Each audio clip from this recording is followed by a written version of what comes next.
Hello, in this video I want to show you how to use Scything trait in Warhammer Underworlds. To do this, first let's pretend that this attack has a Scything underneath, which means we can use it.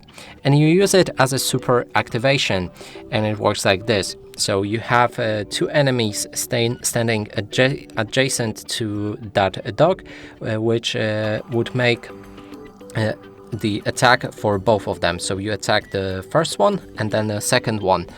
And you apply all of the buffs. For example, if you would have any gambit card that would, for example, increase the damage, it would count only for the first attack, and in this case, this guy, and it wouldn't count for another attack on that guy. So you basically make two combat actions with two different models or three different models, depending on how much is adjacent to the model that is attacking. And that's it for this video. Hope you like it. Please consider subscribing to our channel, leave a like and a comment below.